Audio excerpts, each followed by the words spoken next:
Hello students, welcome to MDC Learning.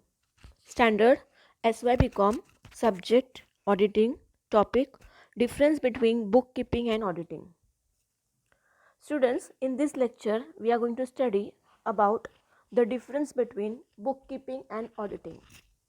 So first point, see what is bookkeeping? Bookkeeping is an art of recording transaction in the books of accounts.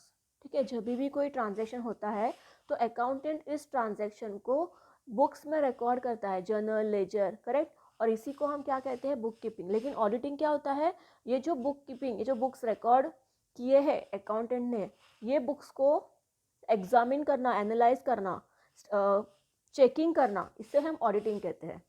Correct. So based on this we are going to study the difference between bookkeeping and auditing. First point, it includes actual recording of transactions. bookkeeping मतलब क्या, transactions का recording करना books of accounts में. so it includes actual recording of transactions. दूसरा, it is related to verification of accounting records. जो भी records maintain किए हैं, जो भी transaction को books में record किया है, इस records को verify करना, check करना, इसे हम auditing कहते हैं. ठीक है. Second point, it starts when business transaction takes place. Book keeping कभी स्टार्ट होता है, as soon as the transaction takes place in the business. Buying and selling होता है, एक्सपेंसेस पे किया जाता है, इनकम रिसीव होता है. करेक्ट. तो जैसे ही बिजनेस में ट्रांजैक्शन होता है, बुक कीपिंग स्टार्ट होता है. जैसे ही ट्रांजेक्शन्स होते हैं, हम ट्रांजेक्शन्स को रिकॉर्ड करना स्टार्ट करते हैं बुक्स में. बट इट्स ऑडिटिंग में क्या होता है, it starts when accountings writing is over. एक बार अकाउंट्स लिख के हो गया, एक बार बुक कीपिंग हो गया, तो ये बुक कीपिंग को चेक करना, इसे हम ऑडिटिंग कहते हैं. तो बुक कीपिंग खत्म होने के बाद, once the book keeping ends, the auditing starts. Correct. So book keeping में क्या है, it starts when business transaction take place, it starts when account writing is over. Then book keeping का object क्या है, third point, the object is to record all the facts of the business. Book keeping का object ये होता है कि सारे के सारे ट्रांजेक्शन्स ट्रांजेक्शन्स का रिकॉर्ड बुक्स में लिखा जाए, ये उसका मेन ऑब्जेक्टिव होता है. लेकिन ऑडिटिंग का ऑब्जेक्टिव होता है, the object is to certify correctness of the financial statement. Auditing का ये ऑब्जेक्टिव होता है कि जो भी रिकॉर्ड्स बुक्स ऑफ अकाउंट्स में मेंटेन किए हुए हैं, जो भी फाइनेंशियल स्टेटमेंट्स प्रिपेयर किए हैं, वो करेक्ट है, वो ट्रू है, वो फेयर है, उसमें कोई एरर्स एंड फ्रॉड्स तो नहीं है. तो ये वेरीफाई करना, ये सर्टिफाई करना, that is the main objective of auditing. Then bookkeeping के लिए no formal qualification are required for a bookkeeper.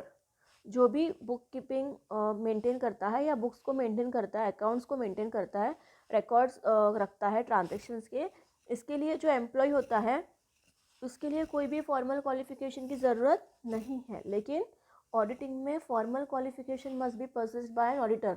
Auditor compulsorily CA होना चाहिए. करेक्ट. तो यहाँ पे बुक कीपिंग में no qualification, formal qualification is required. 12th pass भी चलेगा, बीकॉम हुआ तो भी चलेगा, एमकॉम हुआ तो भी चलेगा. करेक्ट. लेकिन ऑडिटिंग में ऐसा नहीं है. कंपल्सरीली अगर कंपनी का ऑडिट करना है, then there should be a CA person. Okay. Then book keeping जो मेंटेन करता है, second last point, a book keeper is an employ of an organisation. जो बंदा बुक कीपिंग का काम करता है, जो बंदा रिकॉर्ड्स करता है ट्रांजैक्शन को बुक्स ऑफ अकाउंट्स में, वो ऑर्गेनाइजेशन का एम्प्लॉय होता है. ठीक है. But an auditor is not an employ of the organisation. Auditor जो होता है, ये ऑर्गेनाइजेशन का एम्प्लॉय नहीं होता है. ऑडिटर को तो शेयर होल्डर्स अपॉइंट करते हैं, ताकि शेयर होल्डर्स ये जान सके कि जो भी फाइनेंशियल स्टेटमेंट्स बनाए हैं कंपनी के मैनेजमेंट ने, वो ट्रू एंड फेयर है. ठीक है. तो बुक कीपर ऑडिट एम्प्लॉय होता है, और ऑडिटर कंपनी का एम्प्लॉय नहीं होता, ये एक थर्ड पर्सन होता है. Then recording of all facts of business are necessary for the purpose. ठीक है. सी जो भी फैक्ट्स रिकॉर्ड्स किए हैं बिजनेस के, that is necessary for the purpose, but यहाँ पे it is decided by the agreement और बाय द लॉ. ठीक है. तो जो ऑडिटिंग होता है, it is decided by the agreement और बाय द लॉ. करेक्ट. तो स्टूडेंट्स, ये था अपना distinguish between book keeping and accountancy. Thank you very much.